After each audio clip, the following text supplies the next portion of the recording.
Let's have a chat.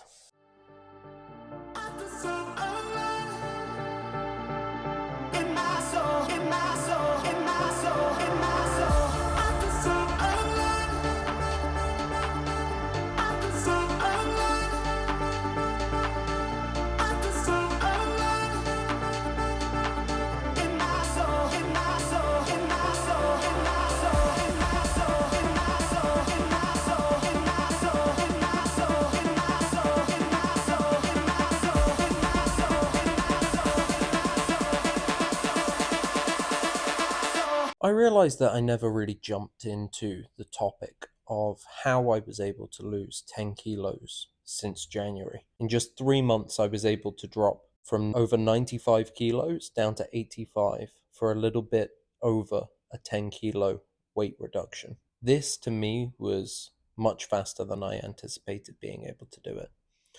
I thought that this would be something that would take me closer to 6 months, but with a few simple steps that I was able to implement immediately, I was able to cut that time in half. These are the steps that I took to lose 10 kilos. I've wanted to make this change for a really long time, but have never really had the motivation to stick with something and to pursue the goals that I've set out. It's been a goal of mine to complete a triathlon for many years. I've had a weight loss goal for multiple years, and I would start going to the gym and I would always lose it again. And ultimately, I think that this is because I just didn't have a clearly defined why. Like, why am I doing this? And now, for me, having been on this journey for a few months now, I see this weight loss as a very small step in my overall goal of getting where I want to go. Even this triathlon that I want to complete is just one step on the way to a bigger goal. So these seem inevitable. And for me, my overarching why is that I want to one day hopefully have children, and I want to be able to run around and play with these kids. I don't want to be some fat mess who gets out of breath chasing after his kids whilst they're trying to play sports. I want to be able to run around with them, chase them around, and have a lot of fun. And envisioning the life that I can have with a family is a massive motivator for me. And so starting there really underpins my whole journey. And just each one of the things that I'm ticking off now, each one of the accomplishments that I'm ticking off now, is just a small step on the way to being that healthy parent that I want to be. The second thing that you need to do is to find a type of exercise that fits for you. So the exercise that I chose is hybrid training. I wanted to mix both strength and endurance training. The reason for that is that I've done weight training in the past. I really enjoy it. And to me, being strong is something that I want. But I also value the mental discipline and physical discipline that comes with endurance training as well. So when it comes to why triathlon as the endurance sport, I have done all three of these exercises when I was younger, and but never done them all together. I view triathletes as some of the most capable athletes in the world because they are world class at three disciplines.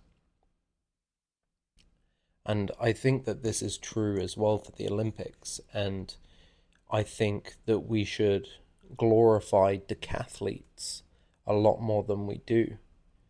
I think it's interesting that we celebrate the person who can run 100 meters the fastest more so than the person who can do 10 sports at an incredibly high level.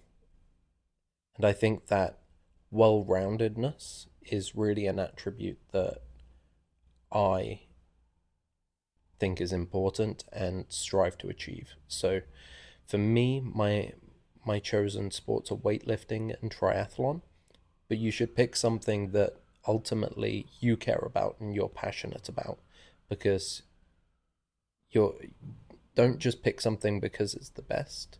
Pick something because you enjoy it, and that way you're more likely to do it. And that's what matters. The third thing is you need a goal. You need to be working towards something.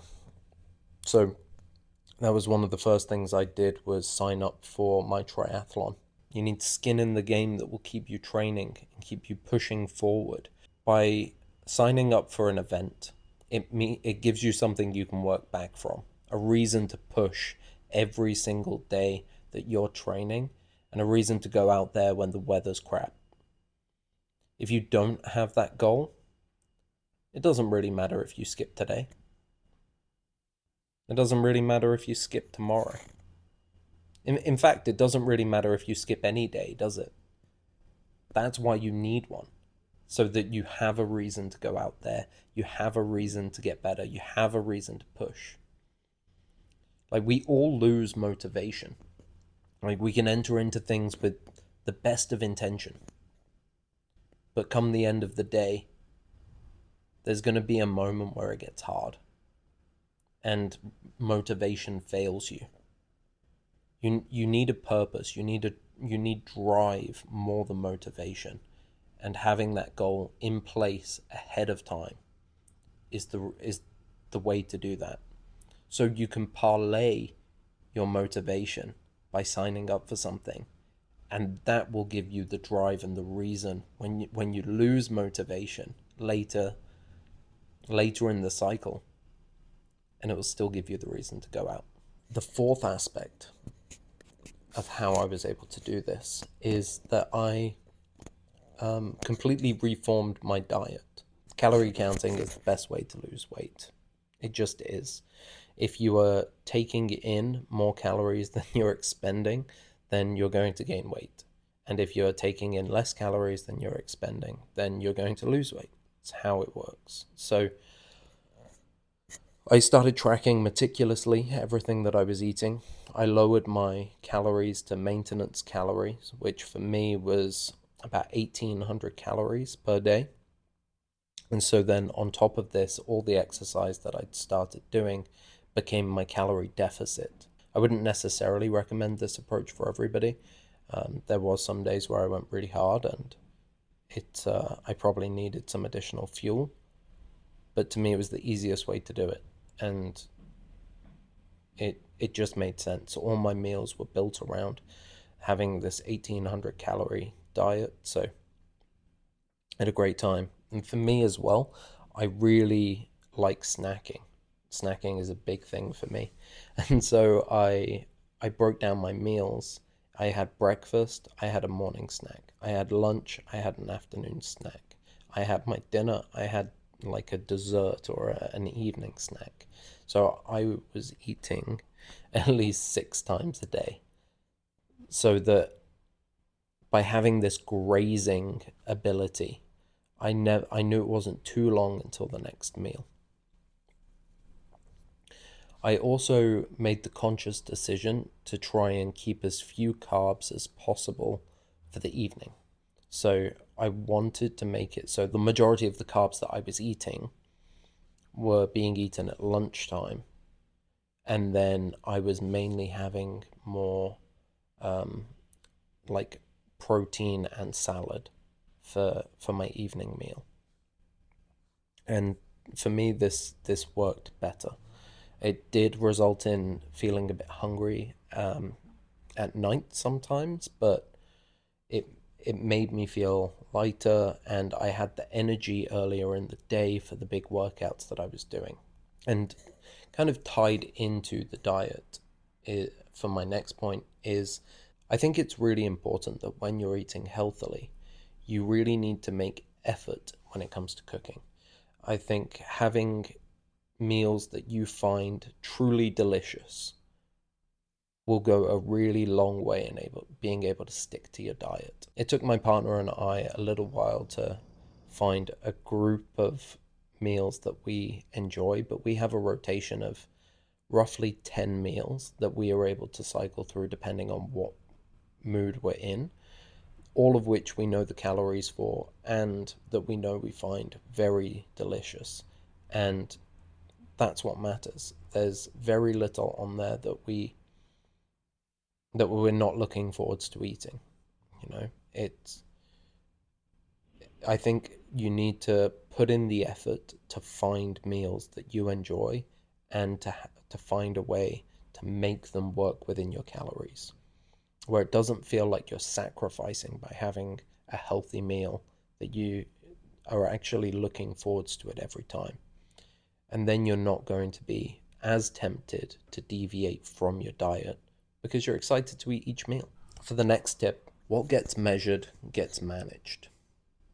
This is a concept that's often used in business as a way to improve efficiency.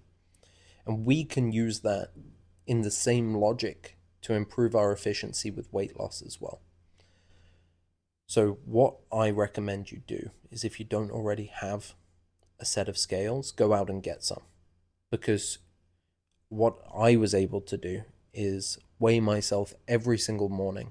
As soon as I woke up, it was part of my morning routine, was to weigh myself. And by checking in on this number every single day, it meant that there was never too many days in a row that could be going badly before you catch yourself and know that you need to make a change for the following week. If you're doing it every day, it really reduces that timeline so that you don't have such a prolonged period of time to have a negative. And when you're trying to do something on a reduced timeline, you want to catch errors and mistakes as soon as possible. So weighing yourself every single morning, I think, is imperative to how I was able to lose 10 kilos in just 3 months. The 2-day concept. For those of you that follow my goals check-ins, you probably know this about like my mantra for this year. So my concept for this year is that I'm working to build more discipline in multiple aspects of my life. And the mantra that I use to do it is that there will be no 2 bad days in a row.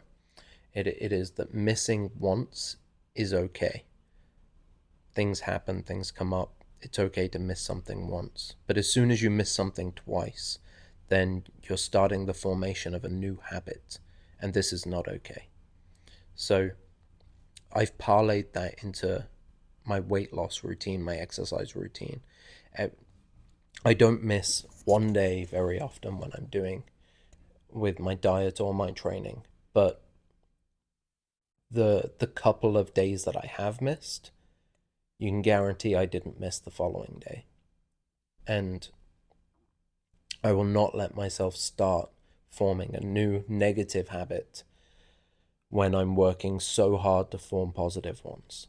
Just instilling this mantra goes a really long way in helping achieve and staying on the right path, and the path that we're walking down to success. Last but certainly not least is rest. I think rest is fundamental and incredibly important to your recovery and your weight loss journey in general. Without rest, you are not able to push yourself as hard as you should. So this is twofold. One being that you need rest each night. You need to be getting 7 to 8 hours of sleep in order to make sure that your body is recovering and going through the natural recovery process, especially with the amount of training I've been doing. But you also need a rest day each week as well to make sure that your body can have that extended period of time of recovery as well. So every Sunday, I don't do any training. The most you might get out of me is a walk or a very, very gentle, short bike ride with my partner and maybe some stretching. So nothing that's going to put any strain on me at all. I think that this should be integrated into everybody's plan. It doesn't have to be a weekend day, but I also take the day to rest from work as well. I'm not doing any editing or putting out any content on those Sundays because I think it's important for me to take a day off where I can fully relax and not have to worry about doing this and filming. I don't want to get burnt out. I want to be able to continue this for as long as I can. And the only way I'm going to be able to do that is by giving myself some time as well.